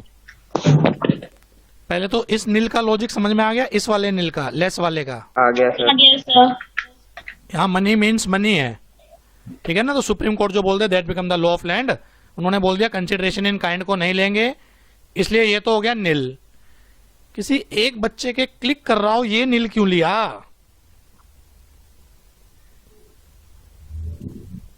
सर क्योंकि वो ब्लॉक का पार्ट। क्योंकि सर एसेट की एसेट मिल गई, तो वो ब्लॉक में ऊपर लिखा है एडिशन, परचेज तो कहीं लिखा ही नहीं।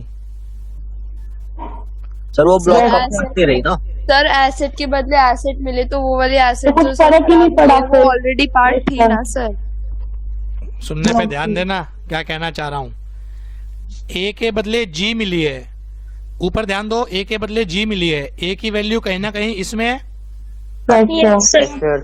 समझ में आए तो हाँ करना। ए की वैल्यू कहीं ना कहीं 6 लाख में है, हाँ जी सर यस सर। और माइनस तो कुछ हुआ ही नहीं, यस तो इसका मतलब कहीं ना कहीं इसमें भी है। यस यस यस तो यानी कि जब ए की वैल्यू फर्क ऑलरेडी नहीं पड़ा। इसमें है, तो उस पर Yes, तुम sir. डेप्रिसिएशन क्लेम कर रहे हो। Yes sir. और अगर इस पे भी डेप्रिसिएशन क्लेम कर लिया तो डबल बेनिफिट मिल जाएगा। यही सर कह रहे हैं हम। Yes sir. Oh my God, oh my God, oh my God. पहले रटने वाले बच्चे ध्यान दो, असेट के बदले असेट है, कुछ मत करना, फिगर अपने आप ही सेट हो जाएगी। Yes sir. रटने वाले बच्चे, may I have your attention please. yes asset के बदले Yes, sir. असेट अगर आती है, आप कुछ मत करना, अपने आप ही फिगर सेट हो जाएगी। कुछ ना करो, अपने आप ही हो जाएगा बेटा, यस है सर। ना। yes sir समझने वाले बच्चे ध्यान दो। नील इसलिए क्योंकि सर ये ए के बदले मिली है, और ए की वैल्यू कहीं ना कहीं इसमें भी है और इसमें भी है, माइनस तो कुछ हुआ ही नहीं। यस yes तो असेसी आज भी ए के ऊपर डेप्रिसिएशन क्लेम कर रहा है, यस यस सर। सर। और अगर जी के ऊपर भी मिल जाता तो अननेसेसरी डबल बेनिफिट हो जाता डबल उसको। बेनिफिट हो जाता सर। यस सर यस तो इसलिए लॉ ने बोल दिया भैया जी को लो तो सही, पर नील वैल्यू से लो। नील वैल्यू से। Yes sir. अब लॉजिक में कोई दिक्कत है? no sir दूसरा ये बताओ, इसको ले क्यों रहे हैं, इग्नोर क्यों नहीं कर दिया? ब्लॉक में लेने का क्या पर्पस सोल्व हुआ? क्योंकि हमें पता लगा कि डैमेज होकर भी क्लेम मतलब यार, क्लेम books के में तो बदले show asset करना ही भी होगा। दिए। बुक्स में तो शो करना ही पड़ेगा। बेटा वो तो ठीक है, चलो अकाउंटिंग पर्पस भी सोल्व हो रहा है कि बुक्स में क्या दिखाएं, कहीं ना कहीं तो दिखाना पड़ेगा। यस सर, बेटा आज फर्क नहीं पड़ रहा, कल को कभी ना कभी तो ये भी बिकेगी। Yes sir, yes sir. क्या हो रहा है यार, कल को कभी ना कभी तो ये सोल्ड आउट होगी। Yes sir. सोल्ड आउट होगी तो सेल प्राइस उसका माइनस करेंगे, 90,000। यस और सर। माइनस तो तब करेंगे जब वो ब्लॉक का पार्ट हो। Yes sir. अब ये ब्लॉक का तो पार्ट बन इसलिए जाएगी ना उसको सर। जोड़ रखा है कि भैया ब्लॉक में जोड़ो नील वैल्यू से। आज तो Yes, कोई sir. फर्क नहीं पड़ रहा, कल को 2-4 साल कल के को बाद फर्क जब भी पड़ेगा। ये बिकेगी तो इसका सेल प्राइस हम माइनस करेंगे ब्लॉक की वैल्यू में से, और वो माइनस तभी होता है जब असेट ब्लॉक के अंदर होती है। Yes sir. आई थिंक समझ में आ गए होंगे लॉजिक ना। हाँ जी सर। बढ़ू आगे, यस सर। एक बात बताना बोलें। सर, जब हम वो लिख रहे थे ओपनिंग WDV में ऐड करते हैं तो वहां पे हमने लिखा नहीं था कि या तो परचेज करिए हो या अदरवाइज, तो हमारे पास एक एसेट तो आ ही रही है ना, तो उसको कहीं तो इंक्लूड करेंगे। अब मनी मैं भी तो रिसीव कर में रहा भी हूँ। नहीं सर, मनी मैंने रिसीव बोला है ऐड करना है, मैंने ये कौन सा बोला कि ओरिजिनल वैल्यू से ऐड करना है। तो सर हमने तो नील लिखा है, तो फिर वो वैल्यू कहाँ पे आई? अरे नील क्या वैल्यू नहीं है क्या, ऐड करना है। किस वैल्यू से करना है, लॉ ने बोला नील वैल्यू से करना है। हमेशा करना सर है। नील वैल्यू से करना ऐड है। का मतलब ये कहाँ होता है कि ऐड का मतलब उसकी कॉस्ट ही लें। ब्लॉक में ऐड करना है ओनली। ये जिसकी क्वेरी है बेटा उसको रिवर्स समझने दो पहले। लॉ ने क्या बोला है बेटा, एक्चुअल कॉस्ट को ऐड करो, या लॉ ने ये बोला है एडिशन ड्यूरिंग द ईयर लो। सर अगर हम नील लिख रहे हैं तो फिर तो मतलब कुछ भी नहीं है ना, जीरो ही तो value नील है। अपने आप में एक्चुअल कॉस्ट है, जी सर, की क्या actual एक्चुअल कॉस्ट नील मानी जाएगी। इसको ऐसे समझ लो ना, ई की एक्चुअल कॉस्ट 80,000 है, एफ की एक्चुअल कॉस्ट 40,000 है, जी की एक्चुअल कॉस्ट नील है। सर नील क्यों है सर? या तो 90,000। अभी लॉजिक तो समझाया क्यों नील है, क्योंकि ए के ऊपर डेप्रिसिएशन मिल रहा है।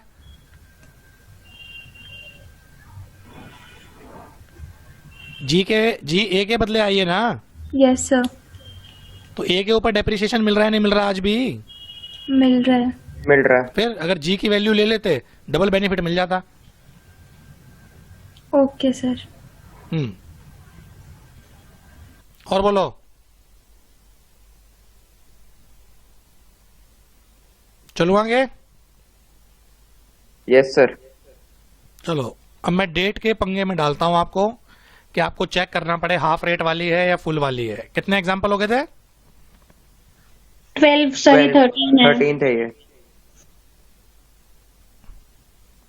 प्लांट एंड मशीनरी 15% वाला। ओपनिंग WDV बोलो। मान लो 4 एसेट है, 5 lakh. Purchase during the year. अब मैं इंफॉर्मेशन देता हूं थोड़ी।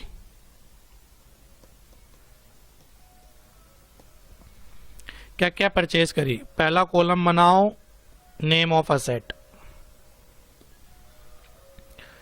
दूसरा कॉलम बनाओ ये कब खरीदी है, डेट ऑफ परचेज, तीसरा कॉलम बनाओ ये पुट टू यूज कब हुई है,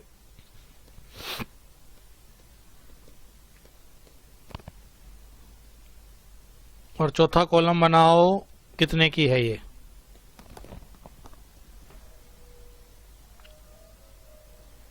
साथ साथ चलना।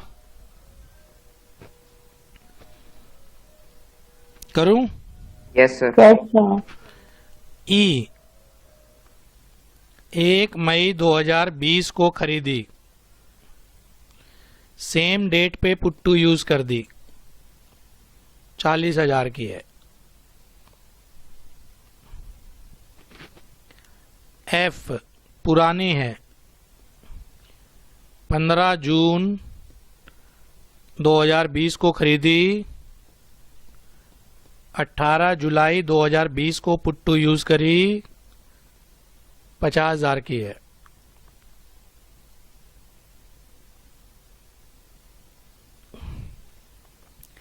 जी 1 सितंबर 2020 को खरीदी, 15 दिसंबर 2020 को पुट टू यूज करी, 30,000 की है।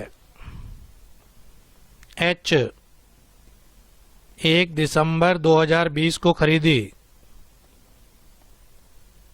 15 मार्च 2021 को पुट टू यूज करी, 60,000 की है। आई 1 जनवरी 2020 को खरीदी, 15 मार्च 2021 को पुट टू यूज करी, 90,000 की है। ये तो हो गई परचेज की इंफॉर्मेशन। परचेज वाली लिख ली बेटा? परचेज वाली लिख ली बच्चे? Yes sir. 1-2 असेट बेच दूं? During the year asset A and B whose actual cost was rupee 2 lakh is sold out for a sum of rupee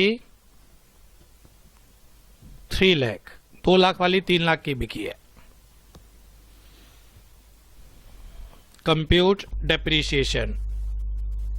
आपको क्या करना है बस मैं ये बताता हूं। आप खाली इन असेट को छाटो ई से लेके आई तक, और मुझे ये बताओ कौन सी हाफ रेट वाली है कौन सी नॉर्मल वाली है। बस आप ये काम करना, बाकी मैं प्रेजेंट करूंगा कि कैसे निकालते हैं। ठीक है ना बेटा? Yes sir. E F G H I ये 5 एसेट है, इनमें से छाटो हाफ रेट वाली कौन सी है और नॉर्मल वाली कौन सी है। सर फर्स्ट और सेकंड नॉर्मल की है, लास्ट 3 हाफ की है। लास्ट 3 हाफ की है। ट्राई करो। यस सर, ये सेम। टाइम लगाओ बेटा। सर थोड़ी सी स्लाइड नीचे कर दो। ले बच्चे। सर ई और एफ नॉर्मल रेट है, GHI हाफ रेट है। घर पे रिवाइज कर रहे हैं आप लोग? हाँ सर, तभी तो बता रहे हैं जल्दी जल्दी। अच्छा, और अभी देख कैसे झटका लगेगा बिजली का। ऑलरेडी लग गया सर। अभी कहाँ लगा है बेटा? चलो मैं करवाता हूँ। 1 मई 2020 कौन सा साल है? ये छोटा छोटा लिख लो, कोई देख ना ले। कलर चेंज करता हूँ। नहीं, छोटा छोटा लिखना, कोई देख ना ले। Put to use same date. Yes sir. तो पहली कंडीशन तो सेटिस्फाइड हो गई, सेम ईयर वाली। Yes sir. दूसरी अब चेक करते हैं क्या 180 दिन से ज्यादा यूज है। Yes sir. 1 मई 2020 से 31 मार्च 2021 180 दिन से ज्यादा है। Yes sir, normal. सेकंड पे आओ, मुझे बस साल बताओ। 2021। ईयर तो सेम है सर, ये पॉइंट तो सेटिस्फाइड है। अब चेक करो पुट टू यूज। 18 जुलाई 2020 से यूज होनी शुरू हुई, 31 मार्च 2021 तक ये यूज होगी। क्या 180 दिन से ज्यादा है? Yes sir. नॉर्मल। हाँ सर, ज्यादा है। 1 सितंबर 2020 कौन सा साल है? 2021। 15 दिसंबर को पुट टू यूज करी कौन सा साल है? 2021। सर पहली कंडीशन तो सेटिस्फाइड हो गई, सेम ईयर वाली। खरीदना और put to use same year में होना चाहिए ना। यस तो सर। दूसरा चेक करते हैं पुट टू यूज कितने दिन है। 15 दिसंबर 2020 को ये पुट टू यूज हुई है। 15 दिसंबर 2020 से यूज होना शुरू हुई, 31 मार्च तक यूज करी। 180 दिन से कम है। कम है। हाफ। अगला साल बताओ मुझे। 2020। 2021। ये वाला। 2021। चलो सर, पहली कंडीशन तो सेटिस्फाइड है, हाँ। Purchase and put to use होना सेम ईयर में है। अब सेकंड कंडीशन लगाओ। पुट टू यूज कब से कब तक है ये? 15 मार्च 2021 से शुरू हो गई, 31 मार्च 2021 तक। 180 दिन से कम है। कम है। हाफ। और अब लास्ट वाले पे ध्यान दो दुष्टो। 1 जनवरी 2020 कौन सा साल है ये? 1920। 1920 है ये। पुट टू यूज किस साल हो रही है? 2021। Yes, हाँ sir. करो यार। Yes, sir. ईयर अलग अलग होते ही कभी कुछ चेक ही नहीं करते, हाँ सर। Always normal. ई और एफ नॉर्मल है, बाकी हाफ है। जल्दी से बिजली का प्लग ढूंढो अपने घर के आसपास, जल्दी ढूंढो। आई वाला समझ में आया नहीं आया? आई आया है सर, हाँ आ गया सर। आया सर। यार, मैं तो क्या पहले गड़बड़ हो जाती है, हम ध्यान ही नहीं देते, हम खाली 180 दिन के पीछे पड़े रहते हैं, ईयर तो हम देखते ही नहीं। अब कराऊं? हाँ जी सर। अब कहीं नहीं फंसोगे आप।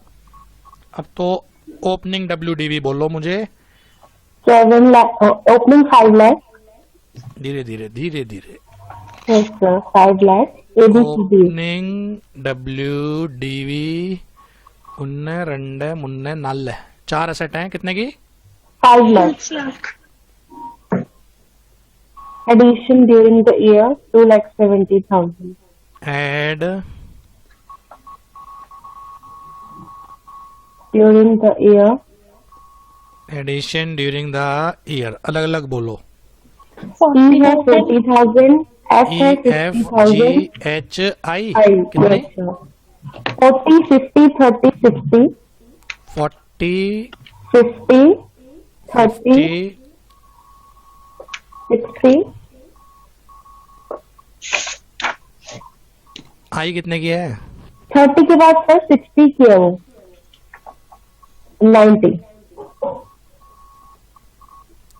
कितना होता है? 270. लेस क्या करते हैं? Less 3 lakh. Money लेस करते हैं 3 लाख। सही अमाउंट बता रही थी। Money receive in respect of asset, छोड़ो पूरा लिखते रहना, मुझे बोलो। 3 lakh. 7,40,000 closing WDV. Closing WDV कितनी? 7,40,000. अब डेप्रिसिएशन सिखाता हूँ कैसे करते हैं। फिलहाल यहाँ तक कोई दिक्कत हो तो पूछ लो जल्दी से। No sir. पक्का ना? Yes Yes, sir. sir. Centre में लिखो क्लोजिंग WDV 7,40,000। अब चेक करते हैं क्या इसमें कोई हाफ रेट वाली एसेट है? सर सर 4 एक बार ये चेक कर दो। 4,70,000। हाँ जी। 4,70,000। एडिशन चेक करना मेरे को तो गलत लग रही है। 50, 90, 1 20, 1 80 और 90 नहीं, 2 सर, वो 70 वाली। ठीक तो है? अरे सर 5 माइनस प्लस 2 470 है सर। 4,70,000 आएगा सर। किस नीचे चीज में करो, 4? नीचे नीचे क्लोजिंग क्लोजिंग WD में 470 आएगा सर। 470 है। यार कैलकुलेटर नहीं चलाते तुम लोग, पता नहीं क्या है, मेरे तो समझ में नहीं आया आज तक यार।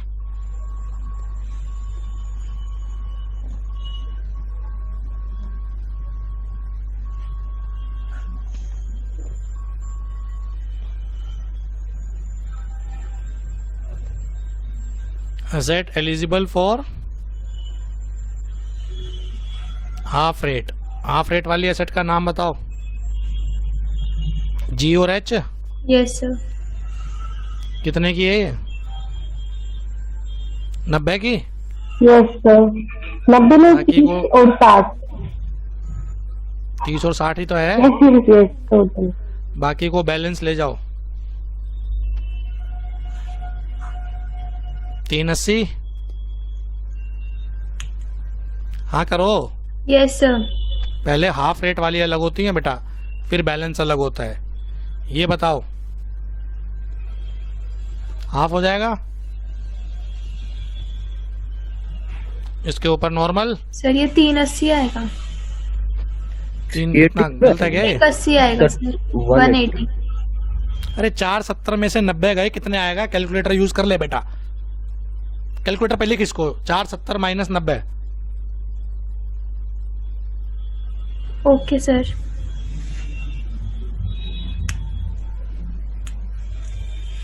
7.5% बोलो बेटा। 6750.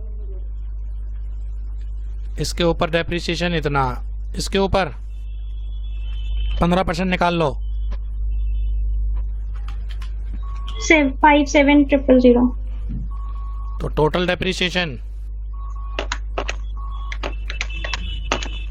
36,750. अरे यार इसका टोटल 36,750 आएगा क्या? 36,3750.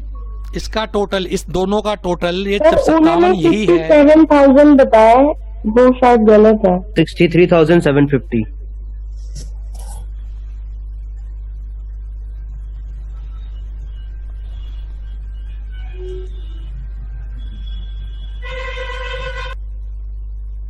कोई दिक्कत? No sir. No sir. Next year WDV, closing WDV कितनी थी? 470. क्लोजिंग WDV 470 है ना? Yes sir. और इस साल का डेप्रिसिएशन, तो नेक्स्ट ईयर WDV बोलना 406250.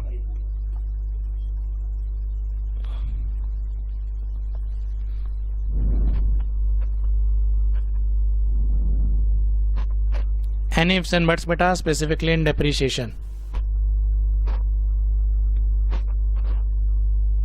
Any ifs and buts? No sir. पक्का? Yes sir. इसको अगर बेटर समझना है ना, इस सेल प्राइस को बढ़ाते रहो और देखो फिर क्या क्या दिक्कतें आती हैं, अपने आप समझ में आएगा। अगला एग्जाम्पल बनाओ, इसी को बेस रख रहा हूं मैं, इसी को।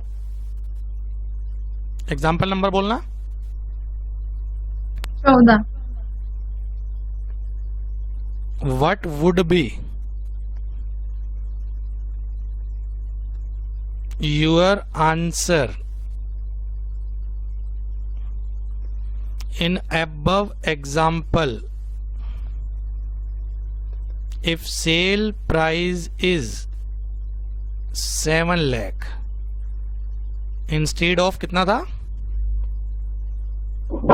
3 लाख। 3 लाख की जगह सेल प्राइस 7 लाख मान लो। 3 लाख की जगह सेल प्राइस 7 लाख मान लो, बाकी सेम है। और मैं चाहता हूं अब आप ट्राई करो। 2 मिनट लगाओ।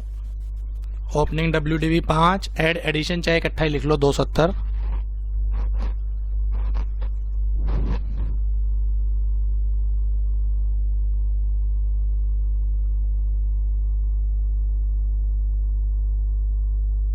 सर मुझे एक चीज नहीं समझी।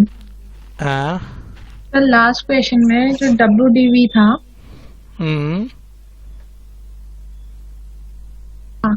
क्लोजिंग वाले में, उसमें आपने G और H का 90 लिया, मतलब आपने उनकी वो वैल्यू हाफ रेट वाली अलग कर लेना बेटा। हाँ, तो उनकी ऊपर वाली वैल्यू ली। तो ऊपर वाली वैल्यू क्यों ली? क्योंकि फिर उसमें बाकी में आपने बैलेंस करा है। G और H कितने की है मुझे बस ये बता। हाँ वो तो पता है, 30 की और 60 की। 470 में हाफ वाली एसेट इतनी है, तो बाकी आपकी फुल वाली होंगी। सर अब डेप्रिसिएशन कैसे निकलेगा? 1 मिनट रुक जाओ बेटा, 1 मिनट रुक जाओ, पहले जिसकी क्वेरी है उसको क्लियर करने दे। 470 में हाफ वाली एसेट 90 की है, तो बाकी जो बच गई वो क्या होगी? ठीक है सर, फुल नॉर्मल वाली। बस ठीक है सर। अब अगले में समस्या देखो कि क्या समस्या आती है। ओपनिंग WDV बताओ। 5 lakh. 5 lakh. Add 2,70,000। Addition during the year कितना? सबको इकट्ठा कर रहा हूं मैं। Yes sir. EFGHI को इकट्ठा कर दिया, कोई दिक्कत? लेस देखना, बहुत बढ़िया क्वेश्चन बनेगा ये। मनी रिसीव कितनी है? 7 लाख। 7 लाख। Closing WDV 70,000। 20,000। अभी 70 में हाफ रेट वाली भी है, नॉर्मल वाली भी है, यस हमें क्लियर ना? Yes sir. तो लो ने पहले किसको अलग करा है? सेट। हाफ रेट वाली को yes sir. Asset eligible for half rate. कौन कौन सी थी, नाम भूल गया मैं। जी और एच थी। जी और एच है कितने की? 90,000। पर 90 तो वैल्यू ही नहीं बची हुई, यस सर, यही था। तो क्या करें? पूरा 70 पिछले क्वेश्चन में तो पूरा हाफ अलग हो गया था क्योंकि वैल्यू बची हुई थी। सर अब की बार तो 170 ब्लॉक की आ वैल्यू रहा ही 70 बची हुई है, तो 90 अलग कैसे करें? है सर। क्लोजिंग WDV 170 आ रही है। बेटा गलत है, 70,000 ही है सर। एक तू बढ़िया कैलकुलेटर ले ले, मैं इरिटेट हो गया हूँ आप लोगों से। आपसे 770 में 770 से तो यही हो 7 रहा लाख है। नहीं काउंट हो रहा, और ये कॉन्सेप्ट सीखने बैठे हैं टैक्स के।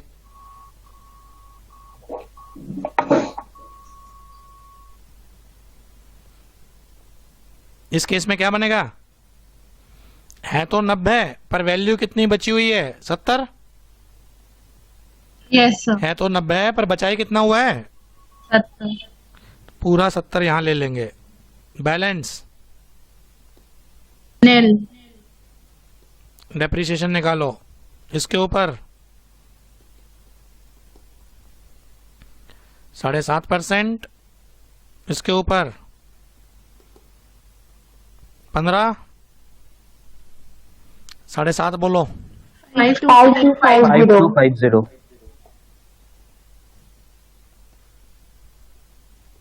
प्लस नील है ना? है ना? Yes sir. Yes sir. Total depreciation 5250। Next year WDV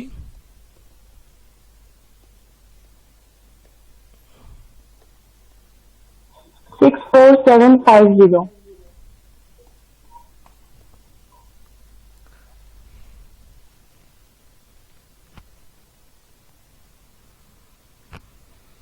कोई दिक्कत? No sir. से यस और नो बेटा। No sir. बढ़ू आगे। Yes sir. Yes sir. Last question of the day. 7 lakh को बढ़ा के 9 लाख कर दो। Example number 15। What would be your answer in above example if sale price is 9 lakh instead of 7 lakh?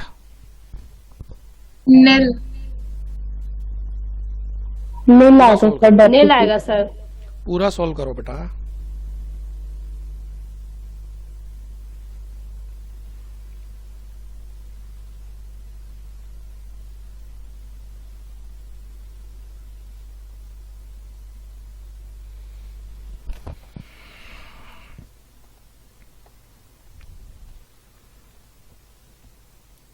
Opening WDV बोलना।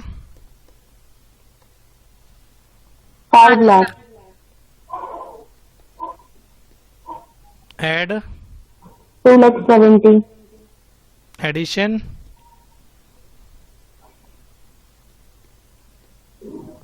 Less 90 money receive. 9 lakh. Yes sir. Closing WDV नहीं। Negative तो हो नहीं सकती ना बेटा। Yes sir. बेटा ब्लॉक ही खत्म हो गया या ब्लॉक तो है उसकी वैल्यू नील है? ब्लॉक तो है ब्लॉक पर ही उसकी खत्म हो गया वैल्यू या नहीं ब्लॉक तो है उसकी उसकी वैल्यू वैल्यू नील नील है। है? ब्लॉक है पर उसकी वैल्यू नहीं। वैल्यू नील है। ब्लॉक है पर उसकी वैल्यू नील है। नील है। डेप्रिसिएशन नील। हाँ सरप्लस हो गया, ब्लॉक की वैल्यू से बढ़ गया ना ऊपर। सेल प्राइस ब्लॉक की वैल्यू से ज्यादा है तो सरप्लस को क्या बोलते हैं? Capital gain. Short term capital gain under section 50। 2,30,000 या 1,30,000? 770 माइनस कर दो 9 लाख में से। 1,30,000। 80 9 लाख माइनस 770।